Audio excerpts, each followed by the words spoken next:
İmamət və tarix. Kitabımızın bu hissəsində gəlin indi də imamət inancının tarixi perspektivdə zaman içində necə formalaşdığına nəzər salaq.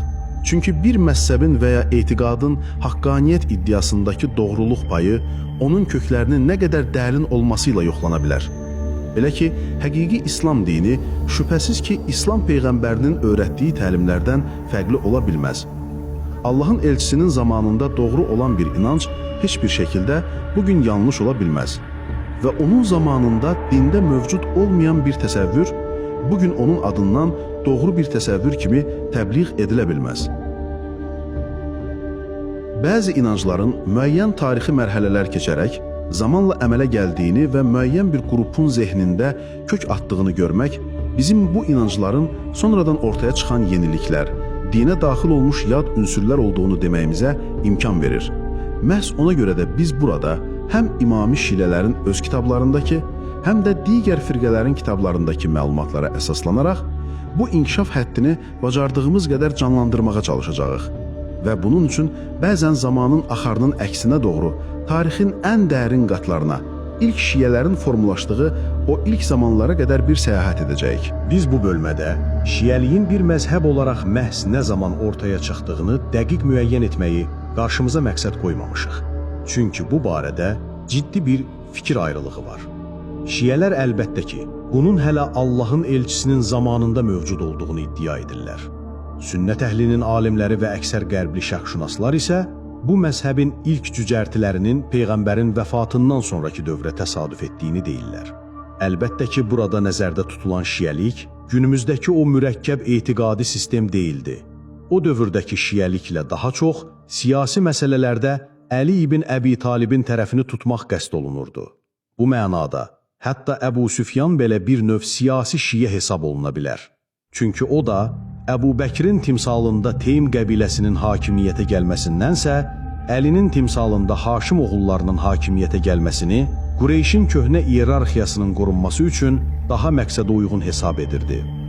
Əgər Səqifə hadisəsindən sonra ortaya çıxan bu ilk şiyəlik daha çox siyasi bir xarakter daşıyırdısa, artıq Əlinin özünün xəlifə seçildiyi o gərgin dövrdə şiyəlik tədricən etiqadi bir xarakter almağa başladı. Məhz bu dövrdə artıq Əbu Bəkir və Öməri söymək bidəti ortaya çıxdı və Əlinin Peyğəmbərin təyin olunmuş vasisi olması iddiası ilk dəfə səsləndirildi. Böyük tarixçi İbn Əbi Xeysəmə səhih sənədlərlə rəvayət edir ki, Əli özü minbərdə ikən qəzəblə deyirdi: "Mənim bu qara tuluqla nə işim var? Kim məni Allahın adından yalan danışan bu qara tuluqdan qurtarar?"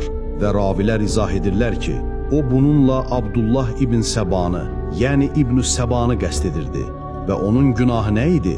O, Əbu Bəkir və Ömərə dil uzadardı və Allahın və Rəsulunun adından yalan danışardı. Bu səhih xəbərlərdən aydın olur ki, hələ Əlinin öz xilafəti dövründə Abdullah bin Səba adlı bir şəxs və onun ətrafındakı bir qrup insan sonradan şiyəliyin təməl prinsiplərinə çevriləcək bəzi ifrat iddiaları ortaya atırdılar. Və bu firqə hələ o erkən zamanda belə Səbəyyə firqəsi olaraq tanınırdı.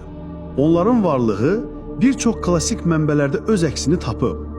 Məsələn, İmam Əz-Zuhri rəvayət edir ki, Əlinin nəvəsi Abdullah bin Muhammed bin Hənəfiyyə məhz bu Səbəyyə firqəsinin hədislərini toplayıb araşdırırdı.